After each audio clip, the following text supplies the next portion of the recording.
Sa isang mataong bayan sa lalawigan ng Laguna ay naninirahan si Mateo Reyes, isang 42 taong gulang na kargador sa palengke.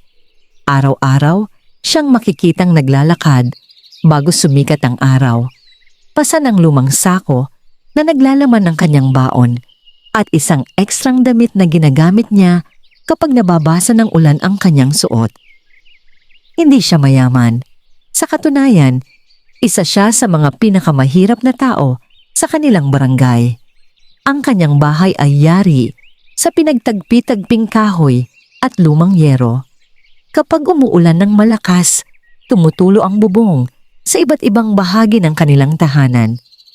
Madalas ay naglalagay na lamang sila ng timba at palanggana upang saluhin ang mga patak ng tubig. Kasama niya sa buhay ang kanyang asawa na si Elena at ang kanilang 2 anak na sina Marco at Liza. Sa kabila ng kanilang kahirapan, hindi kailanman narinig ng mga kapitbahay na nagreklamo si Mateo sa kanyang kalagayan. Darating din ang magandang araw. Madalas niyang sabihin sa kanyang pamilya, ngunit hindi lahat ay naniniwala sa kanya. Sa palengke kung saan siya nagtatrabaho, madalas siyang pagtawanan ng ibang tao. Mukhang hindi ka yayaman kahit magpasan ka ng 1,000 sako sa isang araw. Biro ni Ramil, isa sa mga tindero. Nagtawanan ang mga nakarinig, ngumiti lamang si Mateo. Hindi naman pera ang sukatan ng tao, may nahon niyang sagot. Lumang tugtugin na naman yan, sigaw ng isa pang tindero. Muling umalingaw-ngaw ang tawanan. Sanay na si Mateo sa ganoong pagtrato. Sa loob ng maraming taon, para bang naging bahagi na ng kanyang buhay ang pangmamaliit ng ibang tao. Kapag mabagal siyang maglakad dahil sa bigat ng kanyang pasan, may mga magsasabing tamad siya. Kapag napunit ang kanyang tsinelas, pagtatawanan siya. Kapag lumang-luma ang kanyang damit, sasabihin nilang wala siyang mararating sa buhay. Ngunit sa kabila ng lahat, hindi siya nagtatanim ng galit. Pinili niyang magtrabaho ng marangal kaysa maghanap ng madaling paraan upang kumita. Isang umaga, habang naghihintay siya ng trabaho sa palengke, napansin niya ang isang matandang babae na hirap buhati ng mga pinamili nito. Lumapit siya agad. "Nay, tulungan ko na po kayo." Nagulat ang matanda. "Ay iho, magkano ba ang bayad?" "Kahit wala na po." Napangiti ang matanda. May mabubuti pa palang tao. Inihatid ni Mateo ang mga pinamili hanggang sa bahay ng matanda. Pagdating nila roon ay inalok siya ng pagkain, ngunit magalang siyang tumanggi. "May naghihintay po sa akin sa bahay. Bihira na ang katulad mo," sabi ng matanda. Ngumiti lamang si Mateo bago umalis. Hindi niya alam na may ilang taong nakakita sa ginawa niya. Sa halip na purihin siya, pinagtawanan pa siya. Tanga talaga yang si Mateo. Bakit libre? Dapat pinagkakakitaan niya iyon. Hindi talaga yayaman yan. Ngunit hindi niya pinansin ang mga iyon. Natutunan na niyang huwag hayaang kontrolin ng opinyon ng iba ang kanyang buhay. Kinagabihan, umuwi siyang pagod na pagod. Pagdating sa bahay ay nadatnan niya ang kanyang anak na si Marco, na nag-aaral sa ilalim ng ilaw na halos mamatay-matay dahil sa hina ng kuryente. "Tay? O anak?" Nagtanong po ang teacher namin. "Ano yun? Ano raw po ang pangarap ko?" Napangiti si Mateo. "At ano ang sinabi mo?" "Gusto ko pong maging engineer." Tumahimik sandali si Mateo. Hindi dahil sa ayaw niya, kundi dahil alam niyang mahirap ang pangarap na yon para sa isang pamilyang tulad nila. Ngunit ayaw niyang sirain ang pangarap ng kanyang anak. "Magiging engineer ka," napatingin si Marco. "Totoo po?" "Oo." "Paano po?" Huminga ng malalim si Mateo. "Hahanap tayo ng paraan." Niyakap siya ng bata. Sa isang sulok naman ay tahimik na nakikinig si Elena. Nakita niya ang pag-aalala sa mga mata ng kanyang asawa. Nang makatulog ang mga bata, ay lumapit siya rito. Nag-aalala ka? Umupo si Mateo sa lumang silya. Oo, tungkol sa pag-aaral nila? Tumango siya. Palaki ng palaki ang gastos. Hinawakan ni Elena ang kanyang kamay. Makakaraos din tayo. Napangiti si Mateo. Iyon ang isa sa mga dahilan kung bakit hindi siya sumusuko. May asawa siyang hindi nawawalan ng pag-asa. May mga anak siyang nagsisilbing inspirasyon. Kinabukasan ay muli siyang nagtrabaho. Mas mabigat ang naging araw na yon. Sunod-sunod ang dating ng mga truck ng gulay at prutas. Halos hindi siya nagpahinga. Sa tanghaling tapat ay basang-basa na siya ng pawis. Ngunit kahit pagod na pagod, ay patuloy pa rin siyang nagtrabaho. Habang nagpapahinga siya sa isang tabi, narinig niya ang usapan ng ilang negosyante. Nakabili ako ng bagong sasakyan. Ako naman, bagong bahay. Malakas talaga ang negosyo. Napatingin siya sa sarili niyang kamay. Magaspang, maraming kalyo, punong-puno ng bakas ng kahirapan, ngunit hindi siya nainggit. Masaya siyang nakapagbibigay siya ng pagkain sa kanyang pamilya. Bigla namang dumating si Ramil. Mateo, oh? May dala akong magandang balita. Ano yon? Tumama ako sa ending ng loto noong nakaraang linggo. Napangiti si Mateo. Congratulations. Ngunit ngumisi si Ramil. Ikaw? Nakabili ka na ba kahit isang tiket? Umiling si Mateo. Wala akong sobra. Tingnan mo, kaya hindi ka umaasenso. Nagkatawanan ang mga kasama nito. Tahimik na lamang si Mateo. Makalipas ang ilang oras ay natapos ang kanyang trabaho. Habang naglalakad pa uwi, ay napadaan siya sa isang maliit na tindahan. May nakasabit na karatulang nag-aanunsyo ng Lotto Jackpot. Napahinto siya. Napakalaki ng halaga. Hindi niya maalala kung kailan siya huling tumingin sa ganoong karatula. Ngunit ngayon ay tila may kung anong nagtulak sa kanya upang pagmasdan iyon. Naalala niya ang mga pangarap ng kanyang mga anak. Naalala niya ang mga gastusin. Naalala niya ang mga gabing kulang ang kanilang pagkain. Ngunit agad niyang inalis ang mga kaisipang iyon. Hindi para sa akin ang swerte, bulong niya. Nagpatuloy siya sa paglalakad. Subalit hindi niya namalayan na may isang papel na nalaglag mula sa bulsa ng isang lalaking kasalubong niya. Napansin yun ni Mateo. Agad niya itong pinulot. Sir! Sir! Tumakbo siya upang habulin ng lalaki. Paglingon ng estranghero ay ibinigay niya ang nalaglag nitong pera. Nagulat ang lalaki. Ikaw ang nakapulot? Opo. Bakit hindi mo kinuha? Napangiti si Mateo. Hindi po akin. Tinitigan siya ng lalaki, parang hindi makapaniwala. Sa panahong marami ang handang manlamang para sa pera, nakatagpo siya ng taong kusang nagsauli ng salaping hindi naman mapatutunayang napulot nito. Anong pangalan mo? Mateo po. Tumango ang lalaki. Hindi ka nagkakamali ng ginagawa. Ngumiti si Mateo. Pagkatapos ay nagpaalam na siya. Hindi niya alam na ang simpleng tagpong iyon ay isa lamang sa mga pangyayaring unti-unting magbabago sa takbo ng kanyang buhay. Sa gabing iyon, habang nakahiga siya sa lumang kama, nakatanaw siya sa bubong na may mga kalawang. Naririnig niya ang mahinang paghilik ng kanyang mga anak. Nararamdaman niya ang pagod ng buong maghapon. Ngunit higit sa lahat, nararamdaman niya ang bigat ng responsibilidad bilang ama. Pumikit siya. Hindi niya alam kung ano ang naghihintay sa kanya sa mga susunod na araw. Hindi niya alam na ang isang simpleng desisyon na gagawin niya sa lalong madaling panahon ay magbubukas ng pinto sa isang kapalarang hindi niya kailanman inakala. At hindi rin niya alam na darating ang araw na ang mga taong nanghamak, tumawa at nang insulto sa kanya ay mapipilitang lunukin ang lahat ng kanilang sinabi. Madilim pa nang magising si Mateo kinabukasan. Tulad ng nakagawian niya, Tahimik siyang bumangon upang hindi magising ang kanyang asawa at mga anak. Nag-init siya ng tubig para sa kape at naupo sa labas ng kanilang maliit na bahay.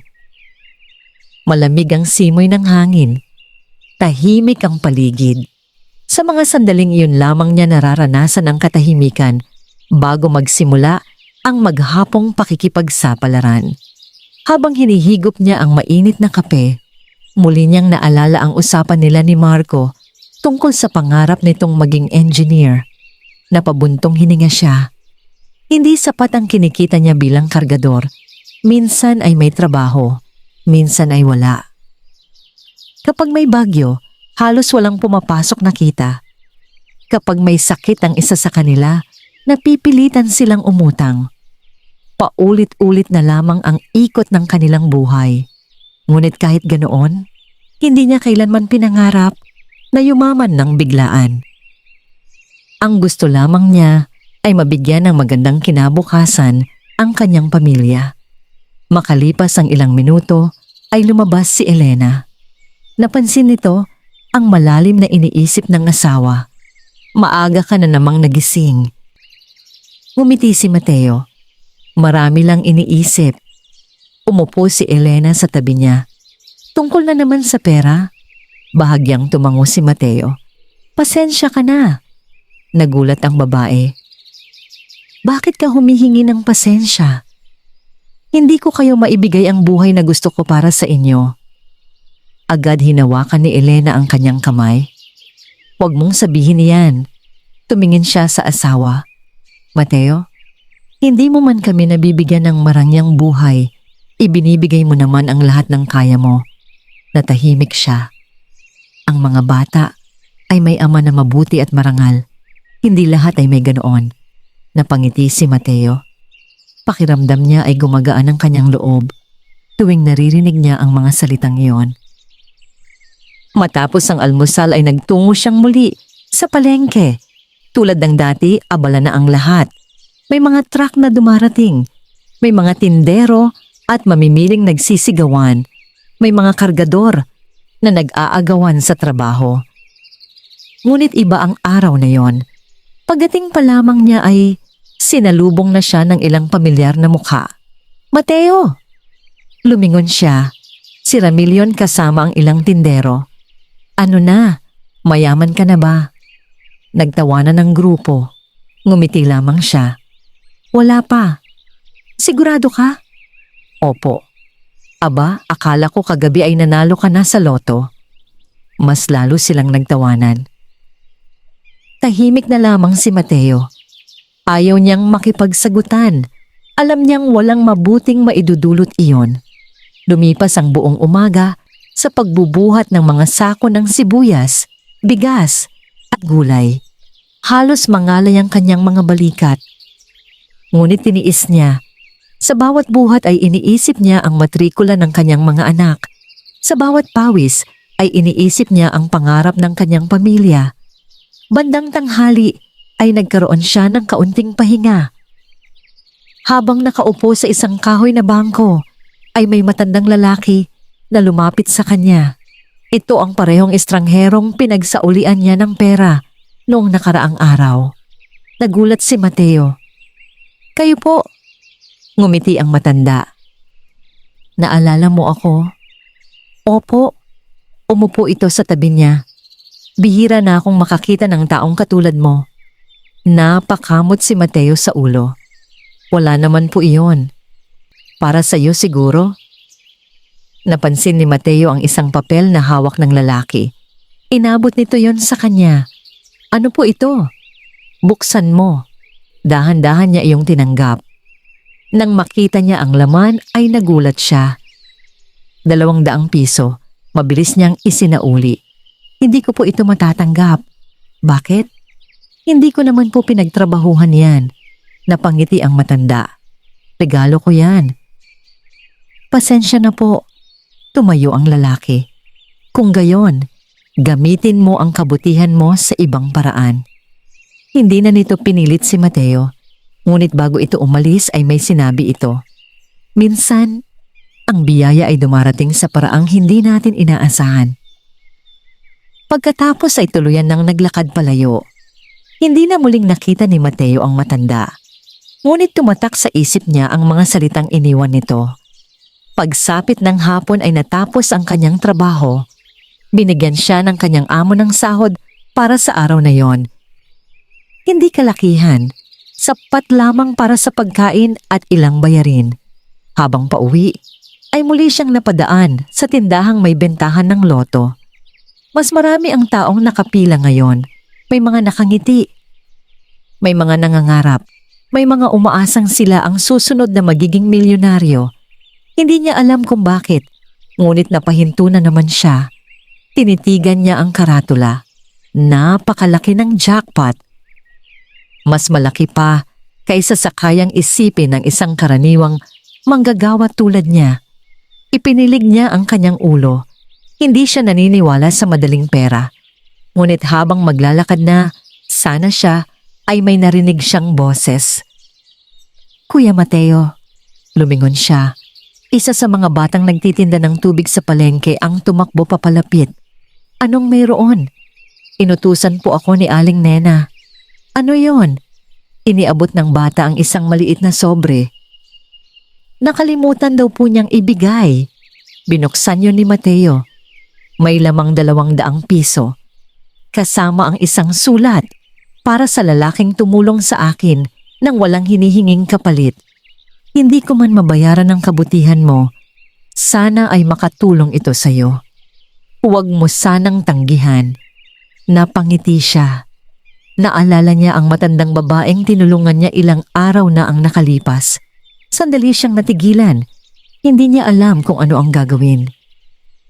Sa huli ay tinanggap niya iyon bilang taos pusong pasasalamat. Nagpasalamat siya sa bata at nagpatuloy sa paglalakad. Pagdating niya sa harap ng tindahan ng loto, ay muli siyang huminto.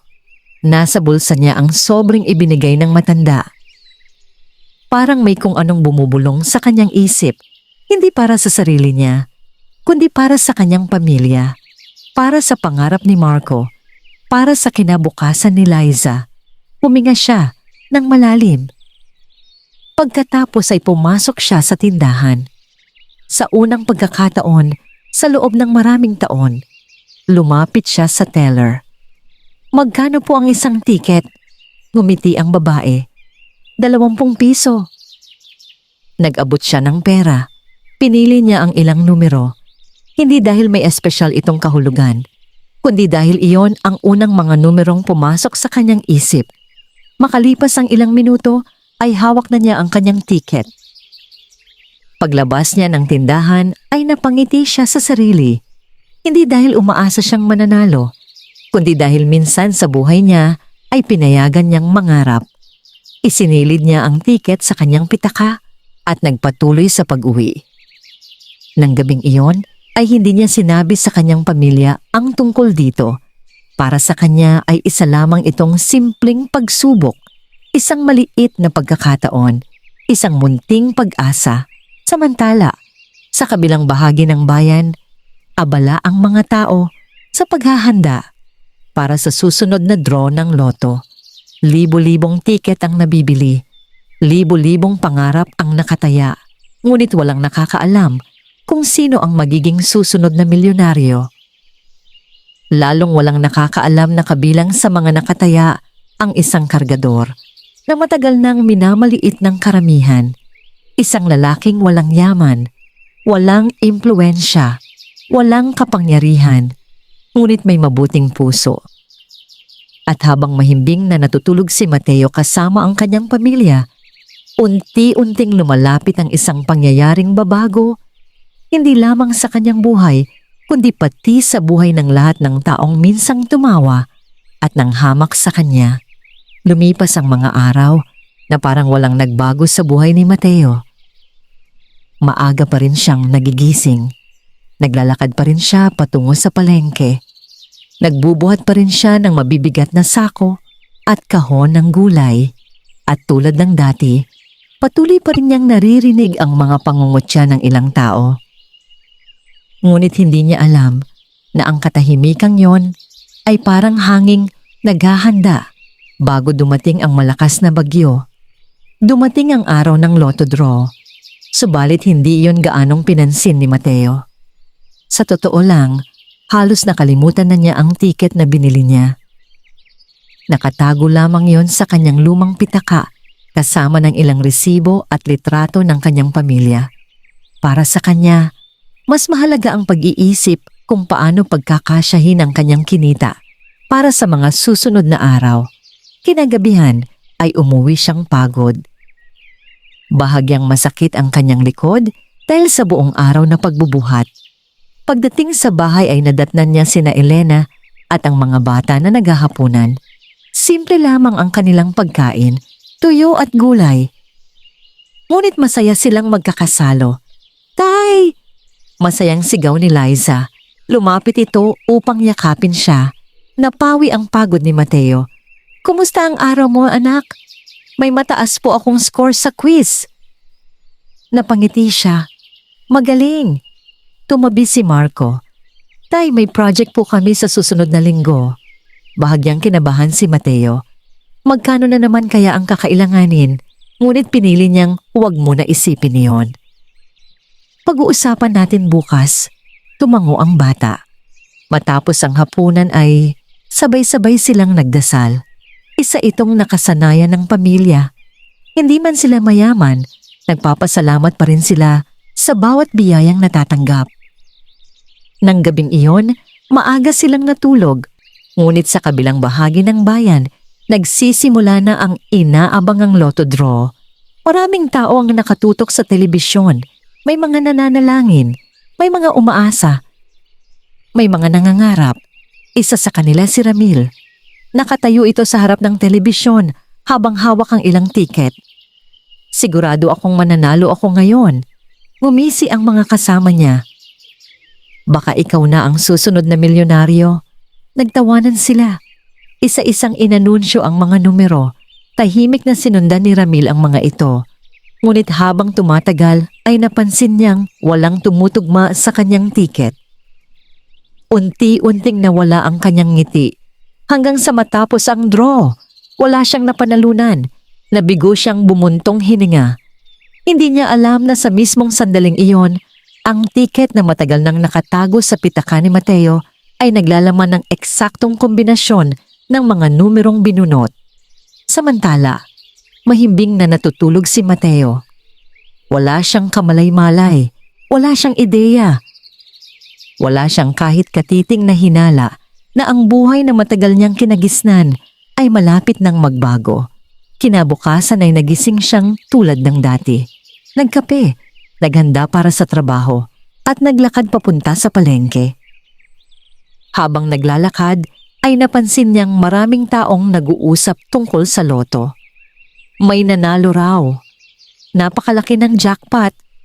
Mahigit 100,000,000. Ang swerte naman.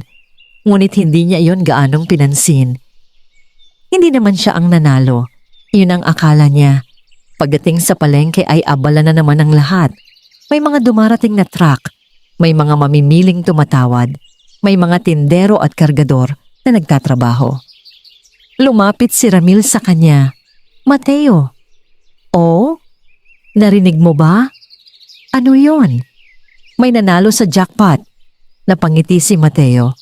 "Mabuti naman." "Hindi mo ba gustong malaman kung sino?" Umiling siya. "Hindi naman." Napailing si Ramil. "Kaya hindi ka yayaman. Wala kang interes sa pera." Ngumiti lamang si Mateo. Nagpatuloy siya sa kanyang trabaho. Lumipas ang buong maghapon. Bandang hapon ay natapos ang kanyang trabaho. Habang naghahanda siyang umuwi, ay may naalala siya. Nasa pitaka pa pala niya ang tiket. Hindi niya alam kung bakit bigla niya iyong naisip. Marahil dahil sa mga usapang narinig niya buong araw, kaya bago umuwi ay dumaan siya sa tindahang pinagbilhan niya. Lumapit siya sa teller. "Ate, pwede po bang patingnan kung may tama ito?" Tinanggap ng babae ang tiket. Ipinasok nito sa scanner. Ilang segundo lamang ang lumipas. Biglang nanlaki ang mga mata ng teller. Napatingin ito kay Mateo. Pagkatapos ay muling tumingin sa screen. Parang hindi makapaniwala. Ate? Tanong ni Mateo. Hindi agad nakasagot ang babae. Muling sinuri ang tiket. Muling tiningnan ang monitor. Pagkatapos ay tumayo ito. Teka lang po. Lalong nagtaka si Mateo. Maya-maya ay lumabas ang manager ng tindahan. Kinuha nito ang tiket. Sinuri rin. Lumipas ang ilang sandali. Tahimik ang paligid. Ramdam ni Mateo ang mabilis na tibok ng kanyang puso. May problema ba? Peke ba ang tiket? May mali ba? Pagkatapos ay tumingin sa kanya ang manager. Sa inyo po ba ang tiket na ito? Opo. Sigurado ang kanyang sagot. Napalunok ang manager. Sir, nanginig ang boses nito. Nanalo po kayo ng jackpot. Parang tumigil ang oras. Hindi agad na unawaan ni Mateo ang narinig. Ano po? Nanalo po kayo. Hindi siya gumalaw. Hindi siya nagsalita. Pakiramdam niya ay parang hindi niya narinig ng tama. Magulo ang isip niya, nanlalamig ang kanyang mga kamay. Pakiulit po. Ngumiti ang manager. Nanalo po kayo ng jackpot. Unti-unting pumasok sa kanyang isip ang kahulugan ng mga salitang yon. Jackpot. Panalo. Milyon. Hindi niya namalayan na napaupo siya sa pinakamalapit na upuan. Parang nawalan ng lakas ang kanyang mga tuhod. Hindi siya makapaniwala. Pakiramdam niya ay nananaginip lamang siya. May pagkakamali po yata. Umiling ang manager. Wala po. Muli nitong ipinakita ang detalye sa computer. Parehong numero, parehong ticket, parehong draw. Lahat ay tugma. Si Mateo Reyes. Ang simpleng kargador. Ang lalaking madalas pagtawanan, ang lalaking minamaliit ng karamihan, ang lalaking buong buhay na nagsumikap para sa kanyang pamilya, siya ang nanalo. Naramdaman niyang parang naiiyak siya. Hindi dahil sa pera, kundi dahil sa lahat ng pinagdaanan nila. Naalala niya ang mga gabing kulang ang pagkain, ang mga panahong hindi nila alam kung saan kukuha ng pambayad sa kuryente. Ang mga pagkakataong kailangan niyang magsakripisyo para lamang makapasok sa paaralan ang kanyang mga anak. Isa-isang bumalik ang lahat ng alaala. At ngayon, tila may liwanag na biglang sumikat sa kanilang buhay. Ngunit kasabay ng kanyang kasiyahan ay may isang bagay na tumatak sa kanyang isip. Hindi pa alam ng kanyang pamilya. Hindi pa alam ni na Elena. Hindi pa alam ni na Marco at Liza. Hindi pa nila alam na sa mga susunod na oras ay magbabago ang kanilang mundo. At hindi rin nila alam na sa sandaling kumalat ang balitang ito, magsisimulang magpakita ang tunay na kulay ng maraming taong matagal nang nasa paligid nila. Nanatiling nakaupo si Mateo sa loob ng opisina ng Lotto Outlet habang pilit niyang inuunawa ang nangyayari. Paulit-ulit niyang tinitingnan ang tiket. Paulit-ulit niyang inaalala. Ang mga numerong pinili niya ilang araw na ang nakalipas. Hanggang sa sandaling iyon ay hindi pa rin siya makapaniwala. Isang simpleng kargador. Isang lalaking halos walang maipon. Isang ama na araw-araw ay nakikipagbuno sa kahirapan. Ngayon ay biglang naging milyonaryo. Sir, kailangan po ninyong ingatan ang tiket na yan. Paalala ng manager. Tumango si Mateo. Pakiramdam niya ay biglang naging napakahalaga ng maliit na piraso ng papel na hawak niya. Maingat niya itong inilagay sa loob ng kanyang pitaka. Pagkatapos ay isiniksik pa niya iyon sa pinakaloob na bahagi ng kanyang bag. Hindi siya sanay humawak ng ganoong kalaking halaga. Sa katunayan, kahit sa kanyang mga panaginip ay hindi niya naisip na mangyayari ito. Sir, maaari po kayong magtungo sa opisina ng Lotto upang maklaim ang inyong premyo. Muli siyang tumango. Hindi pa rin siya halos makapagsalita. Ilang minuto pa siyang nanatili roon bago tuluyang lumabas ng tindahan.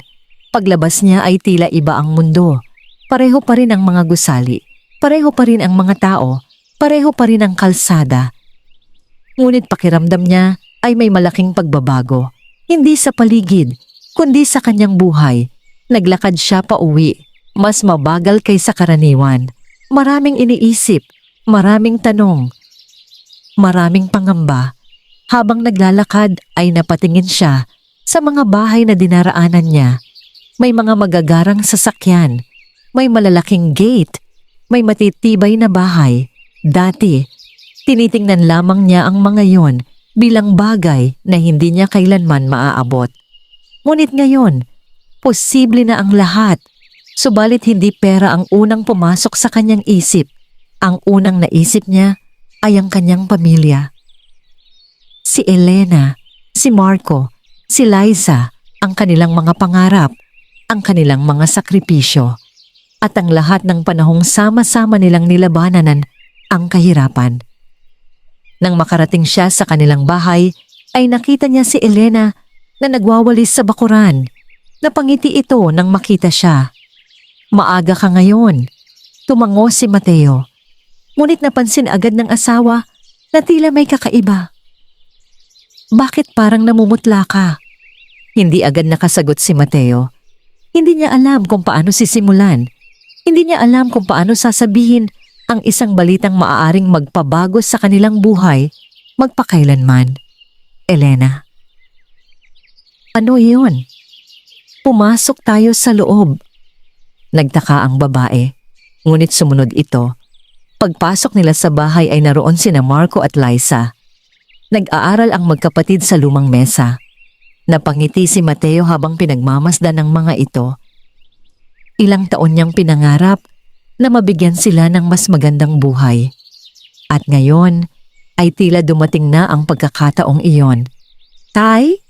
tanong ni Marco. "Bakit po?" Umupo si Mateo sa isang silya. Naupo rin si Elena sa kanyang harapan. Ramdam niya ang mabilis na tibok ng kanyang puso.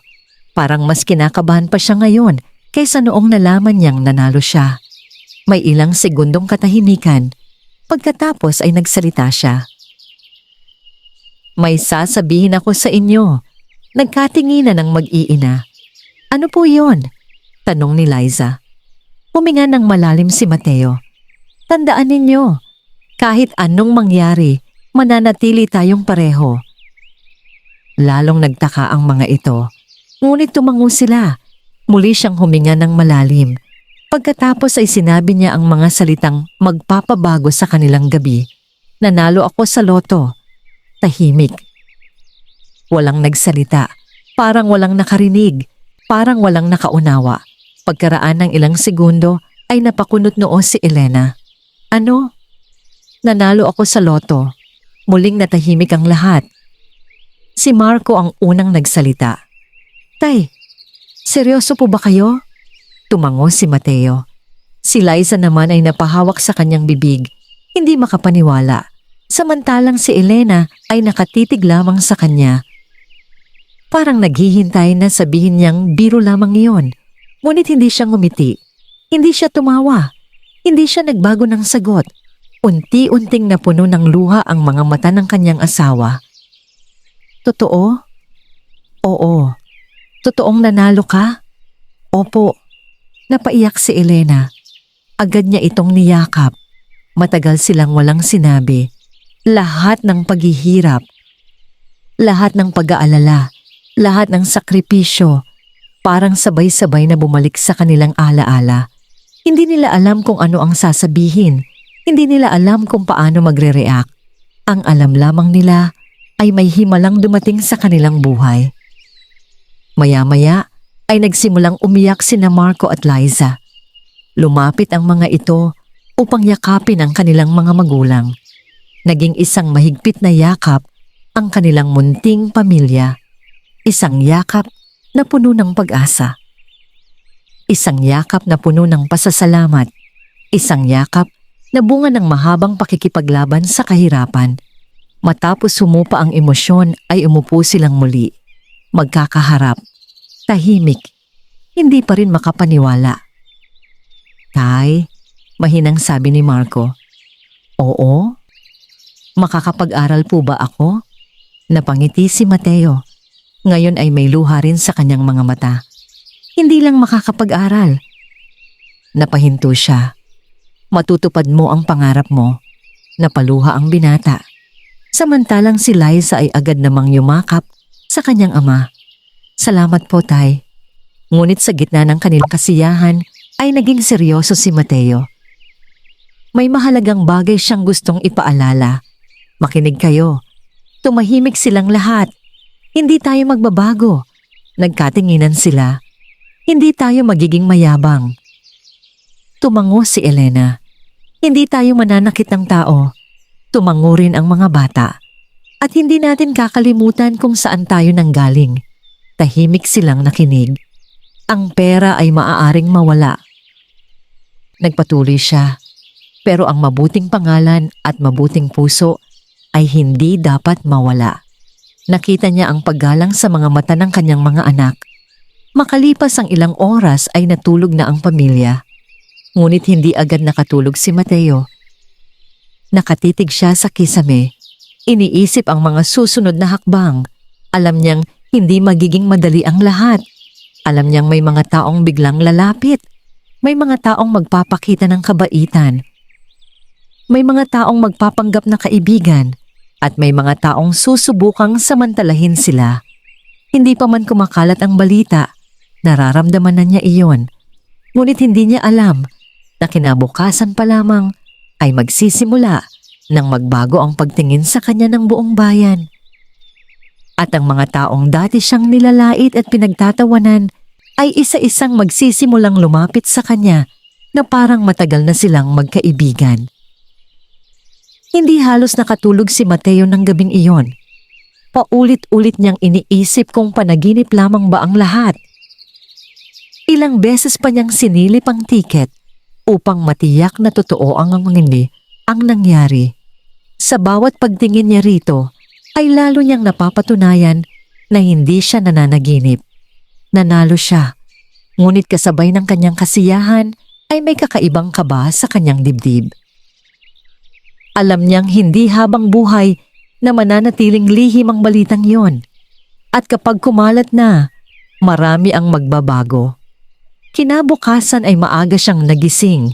Tahimik siyang lumabas ng bahay at naupo sa bakuran. Ilang sandali pa ay lumabas din si Elena. Nag-iisip ka na naman. Napangiti si Mateo. Oo. Tungkol sa pera? Tumango siya. Natakot siyang magkamali. Natakot siyang masayang ang biyayang ipinagkaloob sa kanila. Natakot siyang magbago ang kanilang pamilya. Ngunit hinawakan ni Elena ang kanyang kamay. Isa-isa lang. Napangiti siya. Iyon ang dahilan kung bakit mahal na mahal niya ang kanyang asawa. Palaging kalmado, palaging matatag, palaging may tiwala. Maya-maya ay naghanda na siya para pumasok sa palengke. Bagamat milyonaryo na siya sa papel, hindi pa niya nakukuha ang pera. At higit sa lahat, hindi pa siya handang iwan agad ang trabaho. Nang makarating siya sa palengke ay tila ordinaryong araw lamang. Abala ang lahat. May mga bumibili. May mga nagtitinda. May mga kargador na nagsisipagtrabaho. Ngunit hindi niya alam na may isang empleyado ng Lotto Outlet na hindi sinasadyang nagkuwento sa kanyang kamag-anak. Ang kamag-anak naman nito ay nagkwento sa iba. At ang iba ay nagkwento rin sa iba. Parang apoy na mabilis na kumalat ang balita. Bandang 10:00 ng umaga, nagsimula na ang mga bulungan. Narinig mo ba? Ano? May nanalo raw sa loto dito sa bayan. Sino? Si Mateo. Ano? Yung kargador. Nanlaki ang mga mata ng mga tao. Hindi sila makapaniwala. Imposible. Si Mateo? Yung laging nakasuot ng lumang damit? Yung halos walang pamasahe minsan? Oo. Unti-unting kumalat ang balita sa buong palengke. At hindi nagtagal ay nakarating ito kay Ramil. Habang nag-aayos ng kanyang paninda, ay narinig niya ang usapan. Agad siyang natawa. Kalokohan? Ngunit nang marinig niya ang parehong kwento mula sa iba't ibang tao, ay nagsimula siyang magduda. Mabilis siyang naglakad patungo sa lugar kung saan nagtatrabaho si Mateo. Naroon ang kargador. tulad ng dati. Pawisan, nagbubuhat ng mga sako, walang bakas ng pagiging milyonaryo. Mateo, lumingon ito. O, diretso siyang nagtanong. Totoo ba? Ano? Nanalo ka raw sa loto. Napansin ni Mateo ang pananahimik ng mga tao sa paligid. Maraming nakikinig, maraming naghihintay ng sagot. Sandali siyang nag-isip. Wala rin namang saysay ang pagsisinungaling. Tahimik siyang tumango. Biglang natahimik ang buong paligid, parang tumigil ang oras. Ano? Halos mapasigaw si Ramil. Totoo? Muling tumango si Mateo. Hindi makapaniwala ang lahat. Ang iba ay napabuka ang bibig. Ang iba ay napakamot sa ulo. May ilan pang napaatras sa pagkabigla. Pagkatapos ay nagsimula ang sunod-sunod na tanong. Magkano ang napanalunan mo? Totoo ba talaga? Anong gagawin mo sa pera? Magtatayo ka ba ng negosyo? Magre-resign ka na ba? Napangiti lamang si Mateo. Hindi ko pa alam. Ngunit sa loob-loob niya ay napansin agad ang unang pagbabago. Ang mga taong dati ay hindi man lang siya pinapansin ay ngayon nakapalibot sa kanya. Ang mga taong dating tumatawa sa kanya ay ngayon nakangiti. At ang mga taong dating nang mamaliit sa kanya ay tila gustong makipagkaibigan. Ilang minuto pa lamang ang lumipas ay may lumapit ng isang lalaki. Mateo, kumusta? Napakunot noo siya. Hindi niya ito gaanong kilala. Ngunit parang napakabait nito ngayon. Maayos naman. Maganda yan. Ngumiti ang lalaki. Magkapit bahay pala tayo. Napangiti na lamang si Mateo. Sa loob ng maraming taon ay hindi man lamang siya nito binati. Ngayon ay parang matagal na silang magkaibigan. Hindi pa roon na natapos. Bandang tanghali ay may nag-abot sa kanya ng soft drinks. Libre raw. May nag-alok din ng pagkain. May nag-alok ng sakay pa uwi. May nag-alok ng tulong. May nag-alok ng pagkakaibigan. Lahat sila ay tila biglang naging mababait. Tahimik lamang na pinagmamasdan ni Mateo ang lahat. Hindi siya galit. Ngunit hindi rin siya bulag. Alam niya ang pagkakaiba ng tunay na kabaitan at pakitang tao. Nang hapon ding iyon ay dumating ang mas nakakagulat na pangyayari. Habang nagpapahinga siya ay lumapit si Ramil. Bit-bit nito ang dalawang malamig na inumin. Mateo? O? Inom tayo. Napatingin siya rito. Ito ang parehong tao na halos araw-araw siyang nilalait. Ngayon ay nakangiti. Ngayon ay mabait. Ngayon ay parang kaibigan. Umupo si Ramil sa tabi niya. Pasensya ka na. Nagulat si Mateo. Ano? Kung may mga nasabi akong hindi maganda dati. Tahimik siyang nakinig. Hindi ko sinasadya. Alam ni Mateo na hindi yun totoo. Marami sa mga sinabi nito noon ay sinadya. Ngunit hindi niya yun pinansin. Wala na yon. Napayuko si Ramil. Parang nabunutan ito ng tinik. Ngunit sa likod ng mga ngiti at pakikipagkaibigan ng mga tao ay may ilan ding naiinggit. May ilan ding hindi masaya. Sa kabilang bahagi ng palengke ay may mga taong nag-uusap. Bakit siya pa? Ang daming mayayaman. Bakit siya? Swerte lang naman. Kung ako ang nanalo, mas karapat dapat ako. Unti-unting lumalabas ang inggit sa puso ng ilan. At yun ang bagay na hindi pa alam ni Mateo. Habang siya ay pinapalibutan ng mga taong biglang naging mababait, may mga taong lihim na naghihintay ng pagkakataong mapakinabangan siya. At may mga taong handang gawin ang lahat upang makakuha ng bahagi ng kanyang kayamanan. Ang masaklap, ang ilan sa mga taong yon ay hindi estranghero.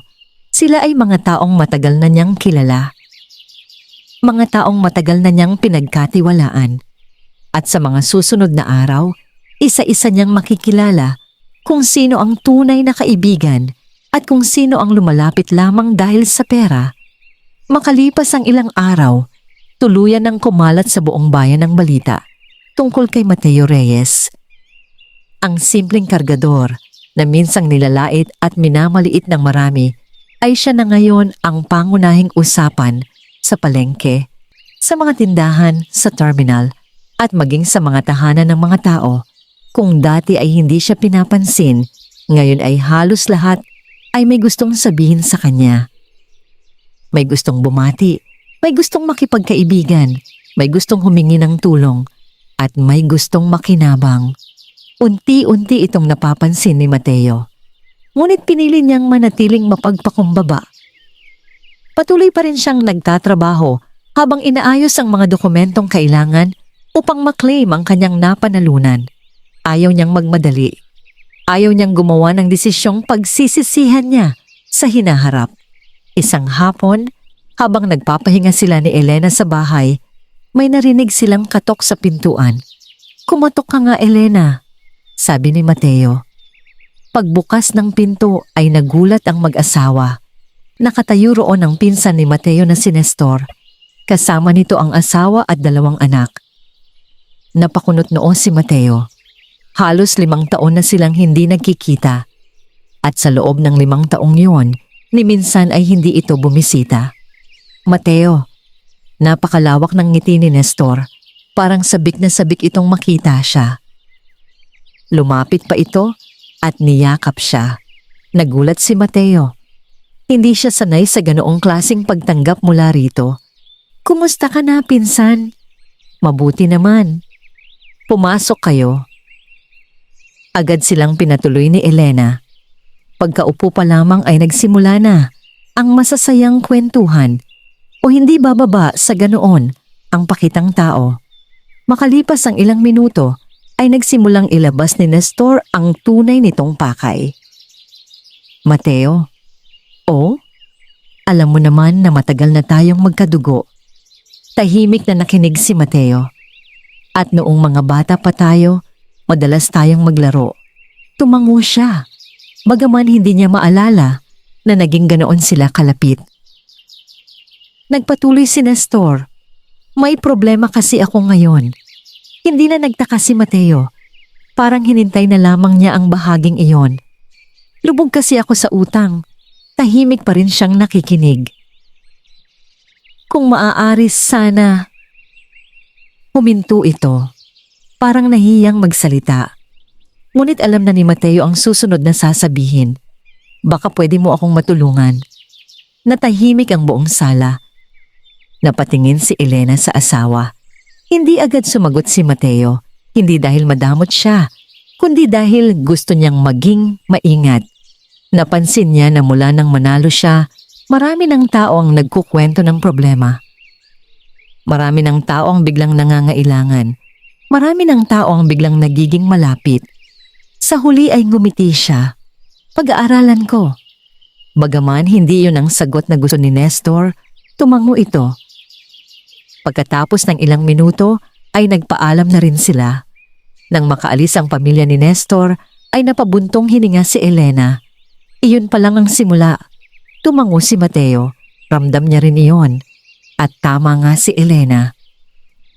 Kinabukasan ay dumating naman ang isa pa niyang kamag-anak. Pagkatapos ay isa pa. Pagkatapos ay isa pa ulit. Parang biglang nagsulputan ng mga taong matagal nang nawala sa kanilang buhay. May tiyuhin na hindi nila nakita sa loob ng 10 taon. May pinsang hindi man lamang dumalaw nang magkasakit si Mateo noon. May kamag-anak na hindi man lang sila kinamusta nang mawalan sila ng pagkain noong nakaraang taon. Ngayon ay isa-isa silang lumalapit at halos pare-pareho ang dahilan.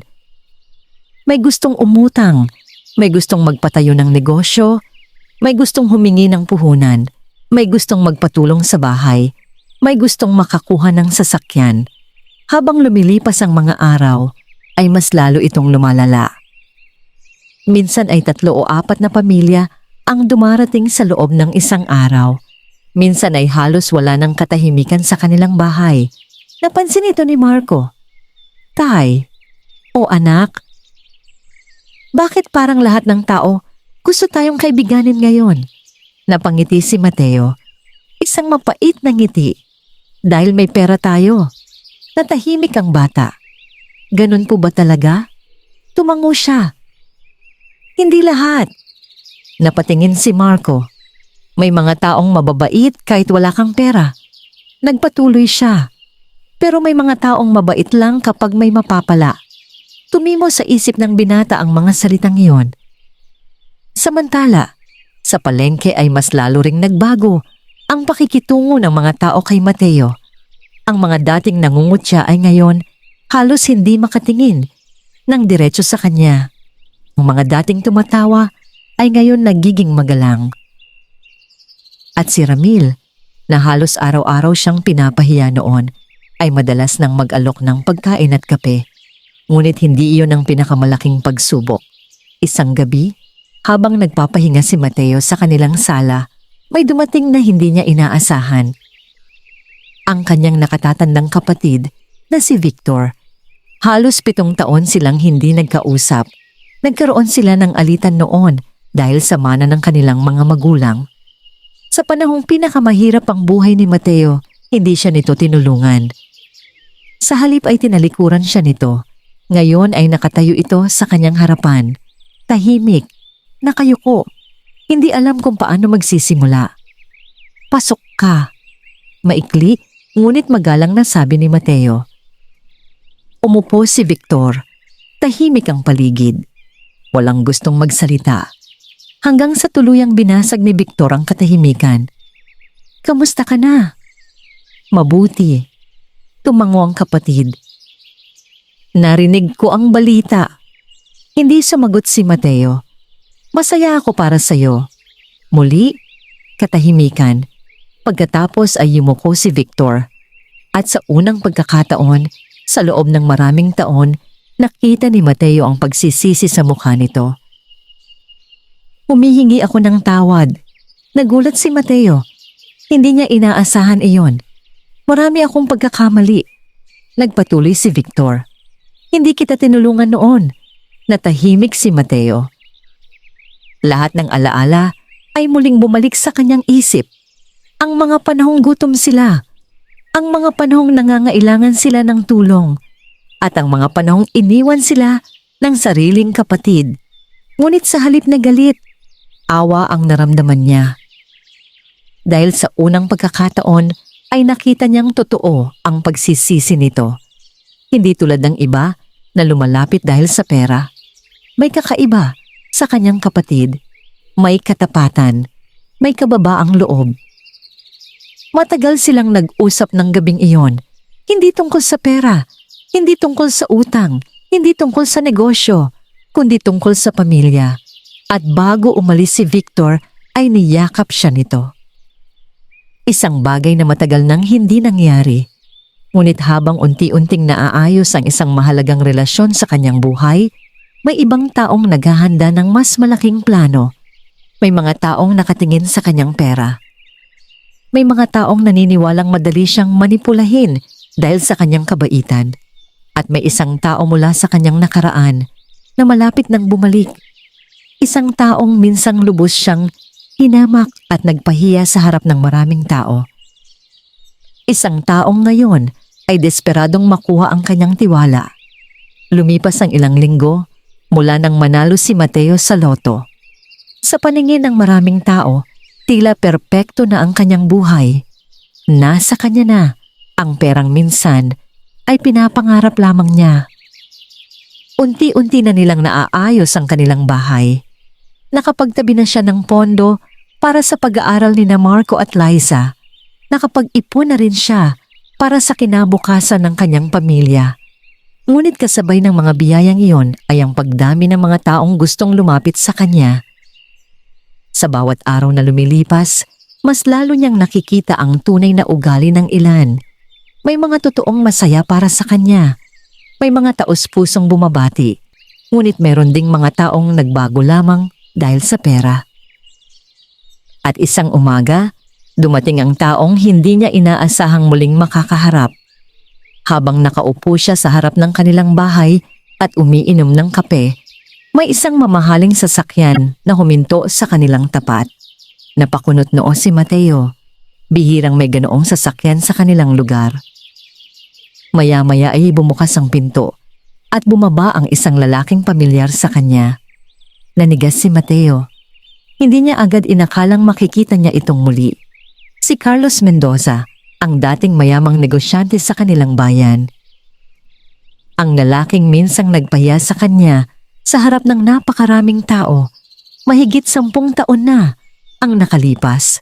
Noon ay naghahanap si Mateo ng trabaho upang maitaguyod ang kanyang pamilya. May bakanting posisyon bilang helper sa isa sa mga bodega ni Carlos. Umaasa siyang matatanggap siya. Ngunit sa harap ng maraming aplikante, pinagtawanan lamang siya ni Carlos dahil sa kanyang lumang damit at sirang tsinelas. Ikaw? Malakas nitong sabi noon. Sa itsura mong yan, gusto mong magtrabaho sa kumpanya ko? Nagtawanan ang mga tao. Napahiya si Mateo. Ngunit mas masakit ang sumunod na sinabi nito. Umuwi ka na lang. Sayang ang oras mo rito. Hindi yon nakalimutan ni Mateo. Hindi dahil nagtanim siya ng galit, kundi dahil iyon ang isa sa pinakamabigat na kahihiyang naranasan niya sa buhay. At ngayon, matapos ang maraming taon, nakatayo sa kanyang harapan ang parehong tao. Ngunit iba na ang itsura nito. May mga puting buhok na, may bakas ng pagod sa mukha, at wala na ang dating yabang sa mga mata. Lumapit ito. Mateo. Tahimik na tumayo si Mateo. Carlos. Nagkatitigan sila. May ilang segundong katahimikan. Pagkatapos ay ngumiti si Carlos. Isang ngangiting pilit. Pwede ba tayong mag-usap? Tinawag ni Mateo si Elena upang maghain ng maiinom. Pagkatapos ay pinatuloy niya ang bisita sa loob ng bahay. Habang nakaupo sila, ay kapansin-pansin ang pagkailang ni Carlos. Parang hirap itong magsimula. Samantalang si Mateo ay tahimik lamang. Sa wakas ay nagsalita ang negosyante. Matagal na panahon na. Tumango si Mateo. Oo, muling natahimik ang lalaki. Parang may mabigat itong gustong sabihin. Hanggang sa tuluyan na nitong binuksan ng pakay. Narinig ko ang tungkol sa pagkapanalo mo. Hindi sumagot si Mateo. Tuwang-tuwa ako para sa iyo. Muli, tahimik lamang siyang nakinig. Pagkatapos ay napayuko si Carlos at doon nagsimulang magbago ang tono ng kanilang pag-uusap. Mateo, huminga ito ng malalim. May sasabihin sana ako. Ano yun? Napayuko ang lalaki.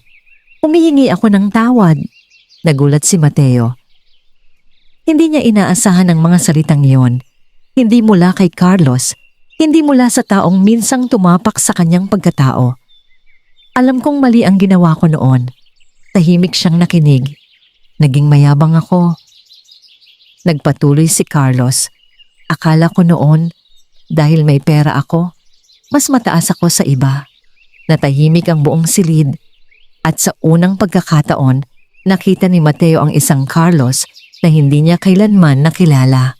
Wala ang yabang, wala ang pagmamalaki, wala ang pagmamataas. Ang nasa harapan niya ngayon ay isang taong tila binago ng panahon. Maraming nangyari sa buhay ko. Mahina nitong sabi. Nasira ang negosyo ko.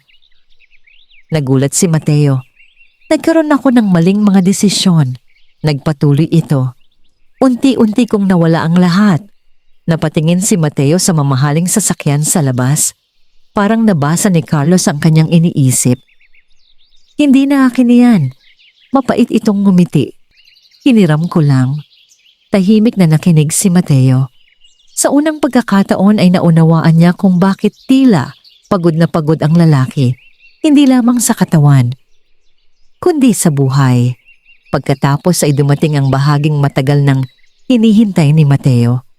Hindi niya alam kung totoo ba o hindi. Mateo?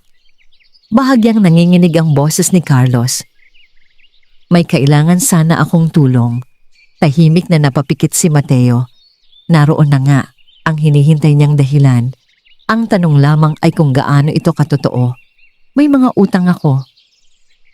Nagpatuloy si Carlos. At baka mawala ang bahay namin. Tahimik ang buong sala. Maging si Elena ay nakikinig lamang. Hindi agad nagsalita si Mateo. Pinagmasdan niya ang lalaki. Sinubukang hanapin kung may kasinungalingan sa mga mata nito. Ngunit ang nakita niya ay isang taong wasak na ang dating pagmamataas. Isang taong tila natutunan ng leksyon ng buhay sa mahirap na paraan. Pagkatapos ng mahabang katahimikan ay nagsalita si Mateo. "Galit ka ba sa akin?" Biglang tanong ni Carlos. Napatingin ito sa kanya. Ilang segundo bago siya sumagot. "Hindi." Namilog ang mga mata nito. "Hindi?" Umiling si Mateo. "Matagal ko nang binitawan iyon." Unti-unting napuno ng luha ang mga mata ng lalaki. Hindi niya inaasahang maririnig ang sagot na yon. Matapos ang lahat ng ginawa niya noon, matapos ang lahat ng paghamak, matapos ang lahat ng kahihiyan, pinatawad siya ni Mateo. At doon tuluyang bumagsak ang matigas na pader sa puso ni Carlos. Napayuko ito habang pinupunasan ng mga luha. Sa kabilang banda, alam ni Mateo na hindi sapat ang pagpapatawad upang agad magtiwala. May pagkakaiba ang awa at pagiging padalos-dalos. Kaya bago umalis si Carlos ay sinabi niya ang isang bagay. "Pag-aaralan ko kung paano kita matutulungan." Hindi yun pangako. Hindi rin yun pagtanggi. Ngunit sapat na yun upang magbigay ng pag-asa. Nang makaalis ang bisita, ay napaupo si Elena sa tabi ng kanyang asawa. "Totoo kaya siya?" tanong nito. Matagal bago sumagot si Mateo. "Hindi ko alam." Tumango si Elena. "Pero pinatawad mo siya." Napangiti si Mateo. Mas magaan ang buhay kapag wala kang kinikimkim na galit. Hindi alam ng mag-asawa na habang pinag-uusapan nila si Carlos, may ibang tao namang naghahanda ng mas malaking problema. May isang grupo ng mga manloloko na nakarinig tungkol sa kanyang napanalunan. At para sa kanila, si Mateo ay hindi isang mabuting tao. Hindi isang ama, hindi isang dating kargador, kundi isang target. Isang taong sa tingin nila ay madaling malinlang. At sa mga susunod na araw, haharap si Mateo sa pinakamapanganib na pagsubok mula nang magbago ang kanyang buhay. Lumipas ang ilang araw matapos ang pagbisita ni Carlos. Patuloy pa ring nag-a-adjust si Mateo sa bago nilang kalagayan. Bagamat unti-unti nang nagbabago ang kanilang buhay, pinipilit niyang panatilihin ang mga dating nakasanayan. Hindi pa rin siya nagpapakita ng karangyaan. Hindi pa rin siya nagyayabang. Hindi pa rin niya hinahayaang umakyat sa kanyang ulo ang pera. Sa katunayan, marami pa ring nagugulat kapag nakikita siyang naglalakad sa palengke na parang walang nagbago. Ngunit habang pinipili ni Mateo ang simpleng pamumuhay, may mga taong tahimik na nagmamasid sa kanya. Mga taong hindi interesado sa kanyang kabutihan. Mga taong hindi humahanga sa kanyang tagumpay. Mga taong pera lamang ang nakikita. Isang hapon, habang nasa bahay si Mateo, may isang lalaki ang dumating. Nakasuot ito ng mamahaling polo. May dalang leather na bag at mukhang isang profesional na negosyante. "Magandang hapon po." Magalang nitong bati. "Magandang hapon din," sagot ni Mateo. "Ako po si Adrian Cruz." Iniabot nito ang kanyang calling card. Tiningnan niyo ni Mateo. Ayon sa nakasulat, isa raw itong financial consultant at investor. "Pwede po ba tayong mag-usap?" Pinatuloy siya ni Mateo. Nang makaupo sila ay agad nagsimula ang lalaki. "Narinig ko po ang tungkol sa inyong pagkapanalo." Ngumiti lamang si Mateo. "Congratulations po." "Salamat," sagot niya. Pagkatapos ay inilabas ng lalaki ang ilang dokumento. "May napakagandang oportunidad po akong gustong ialok sa inyo." Tahimik na nakinig si Mateo. "Kung maglalagay po kayo ng 10 milyong piso sa aming kumpanya, maaari itong maging 30 milyon sa loob lamang ng 1 taon. Napakunot noo si Elena na nakaupo sa kabilang bahagi ng sala. Samantalang si Mateo ay nanatiling kalmado. 30 milyon? Opo. Masiglang sagot ng lalaki. Guaranteed po. Hindi agad nagsalita si Mateo. Sa loob ng maraming taon ng kanyang buhay, natutunan niyang mag-ingat sa mga bagay na masyadong maganda upang maging totoo. Ano pong negosyo iyan? Tanong niya.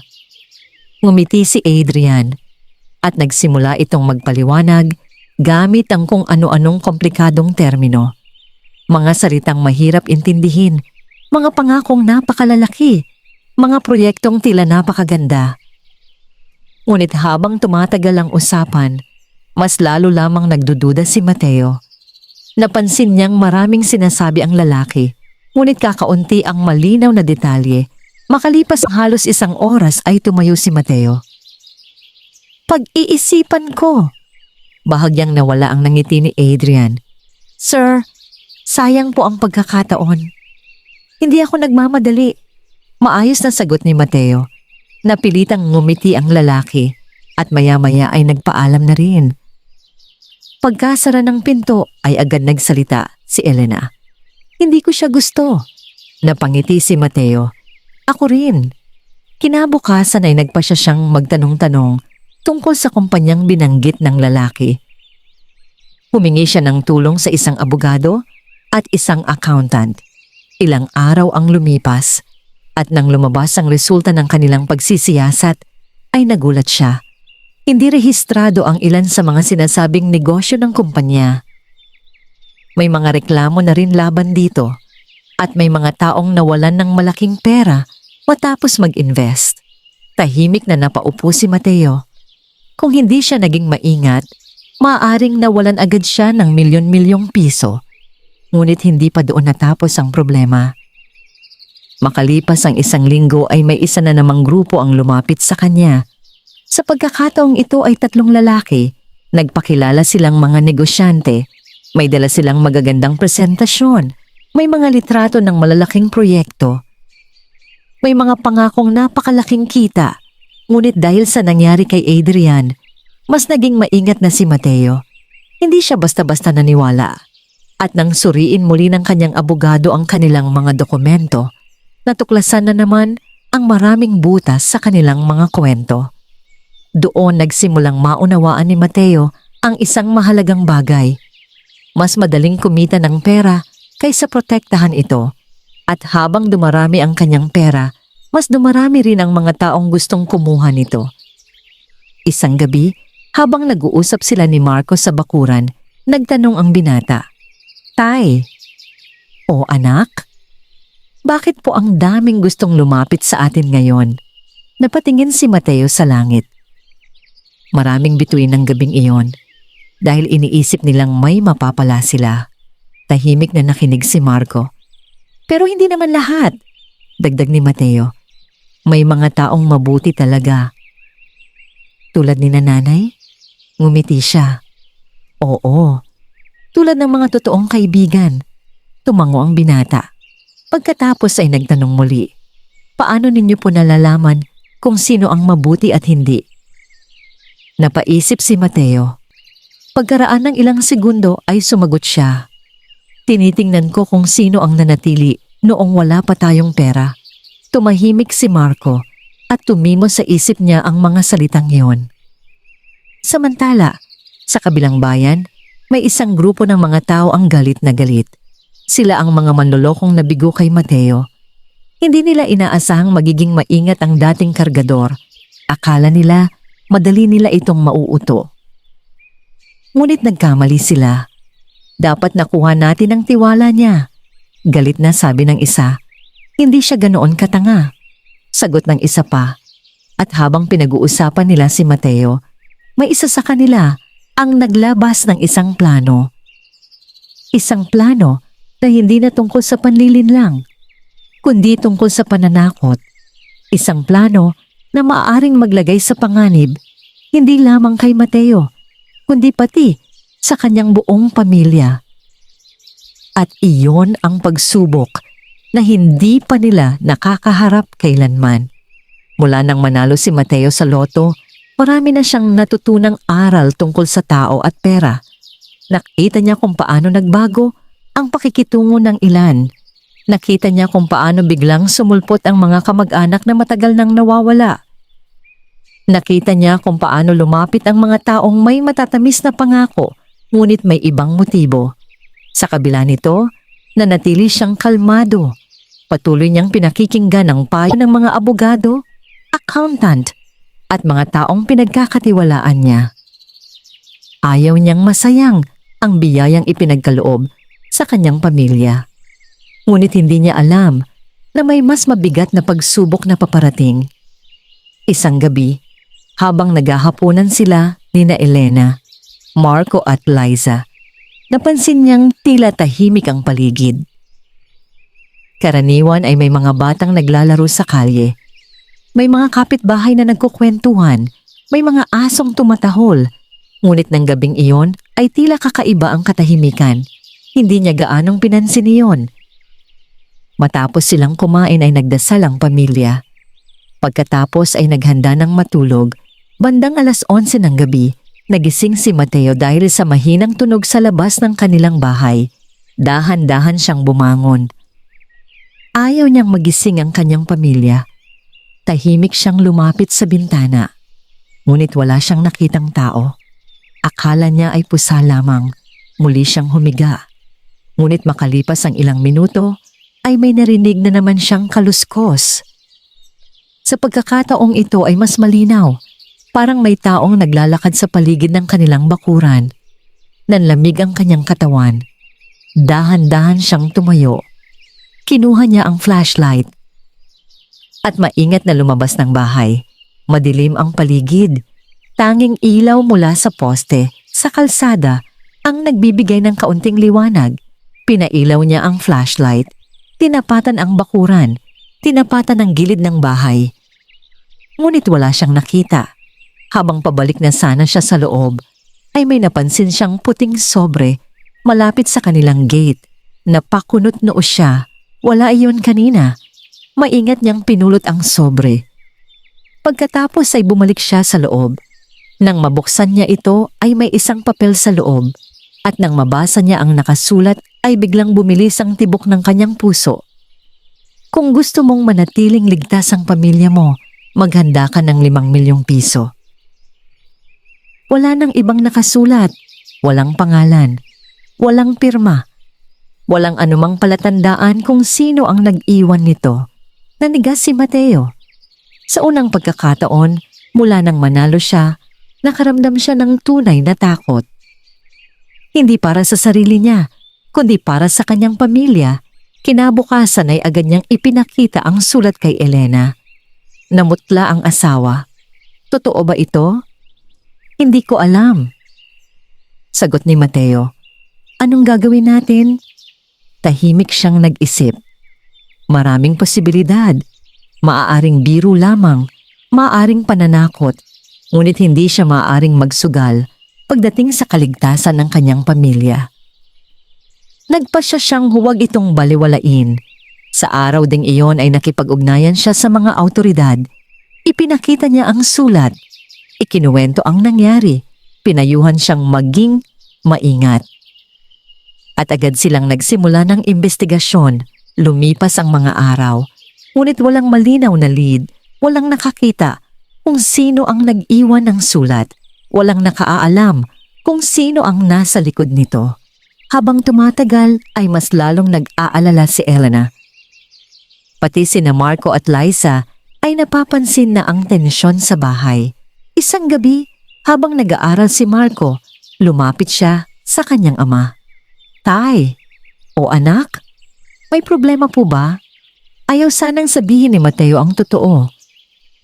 Ngunit alam niyang matalino ang anak. Napapansin na nito ang lahat. Kailangan lang nating maging maingat. Tahimik na tumango si Marco. Pagkatapos ay sinabi nito ang isang bagay na tumimo sa puso ni Mateo. Kahit may pera na tayo, parang mas marami tayong problema ngayon.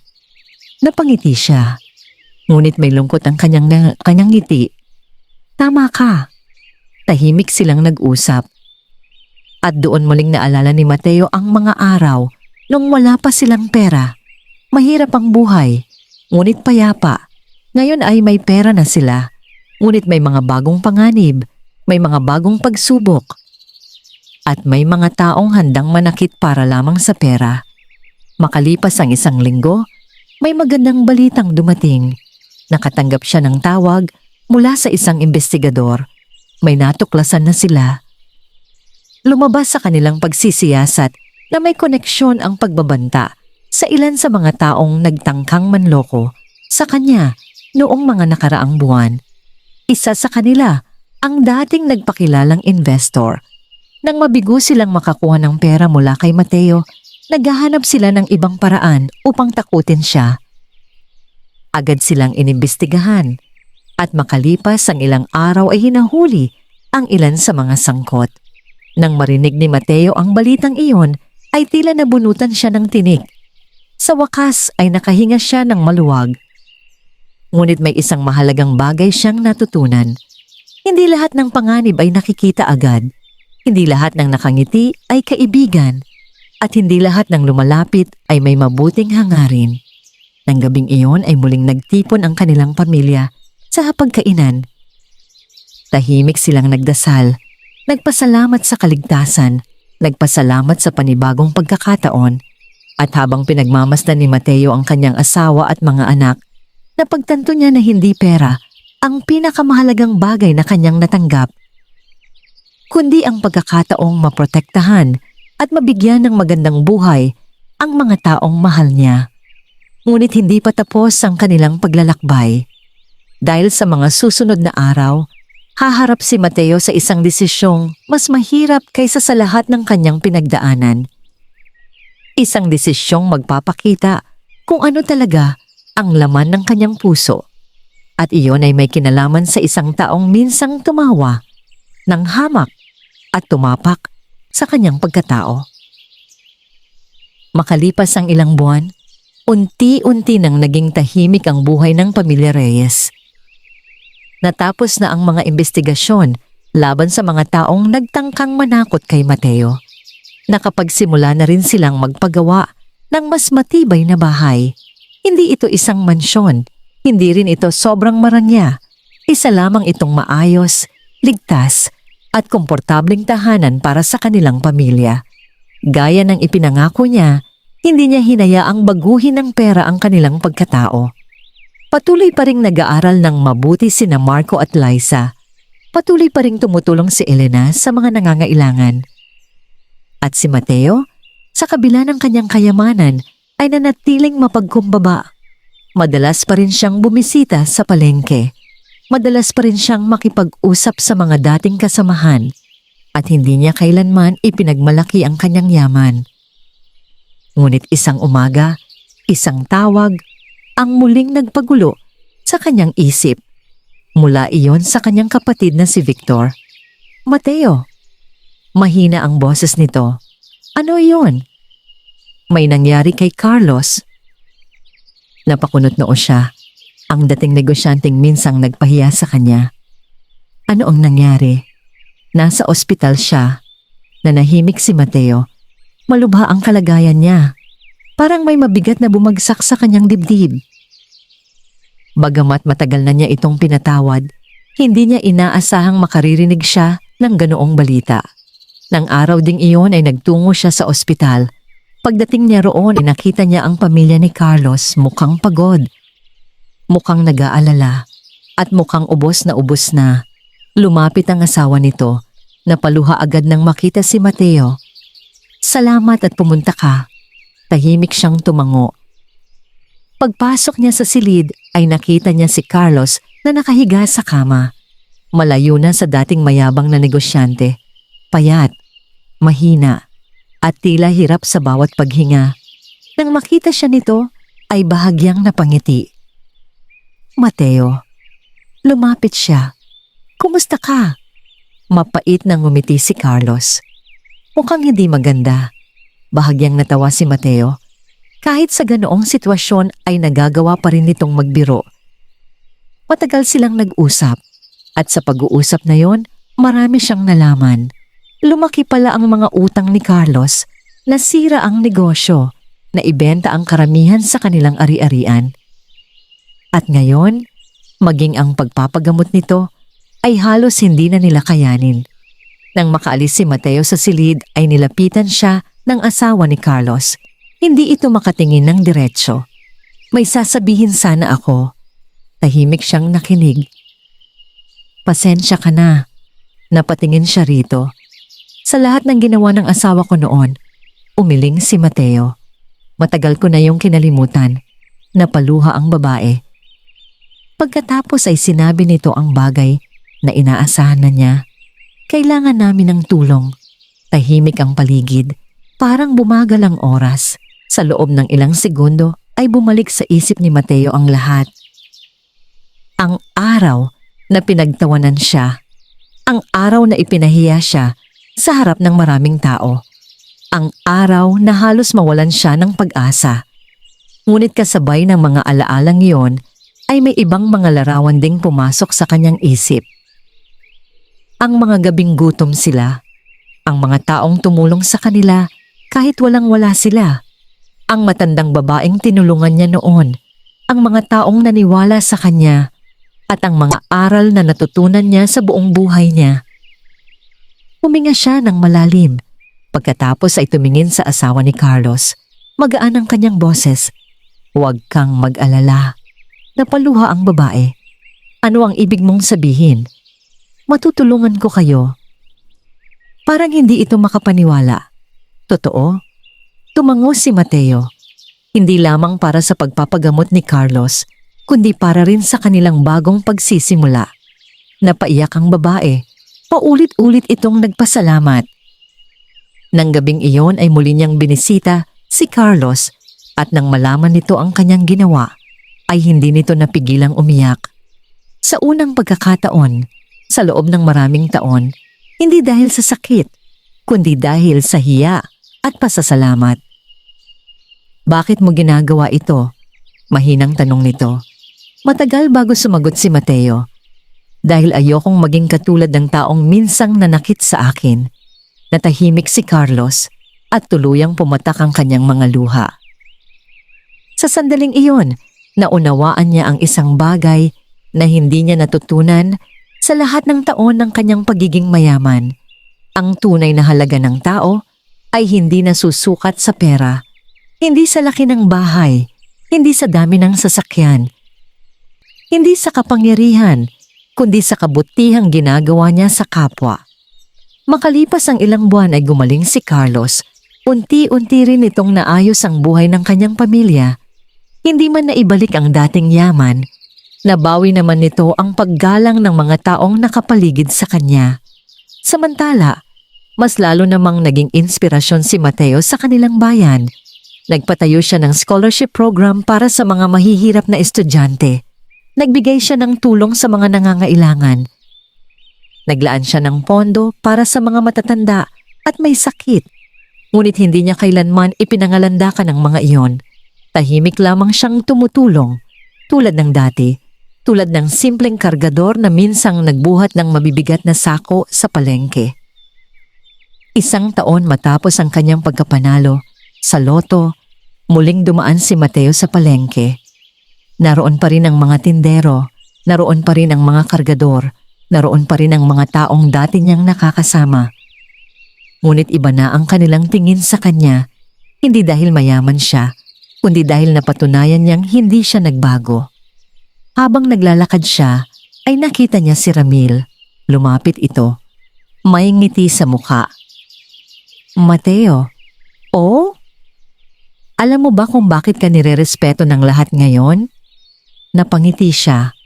Hindi. Tumawa si Ramil. Dahil kahit milyonaryo ka na, mas mabuting tao ka pa rin kaysa sa karamihan. Napangiti si Mateo. Pagkatapos ay tumingin siya sa paligid, sa palengke, sa mga taong minsang tumawa sa kanya, sa mga taong minsang nanghamak sa kanya, at sa mga taong kalaunan ay natutong gumalang sa kanya. Doon niya napagtanto na ang pinakamalaking panalo sa kanyang buhay ay hindi ang jackpot na kanyang napanalunan, kundi ang katotohanang hindi niya hinayaang baguhin ng pera ang kanyang puso. At sa huli, Ang kargador na minsang nilait-lait ng karamihan ay hindi lamang naging mayaman. Naging huwaran siya ng kabutihan, pagpapatawad at tunay na tagumpay. Ang pera ay maaaring magbago ng kalagayan ng buhay, ngunit ang tunay na sukatan ng pagkatao ay makikita sa kung paano natin tratuhin ang iba, lalo na kapag meron na tayong kapangyarihang gumanti, ngunit pinili nating magpatawad. Ang kabutihan, katapatan at pagpapakumbaba ay mga kayamanang higit na mahalaga kaysa anumang jackpot sa mundo. Wakas.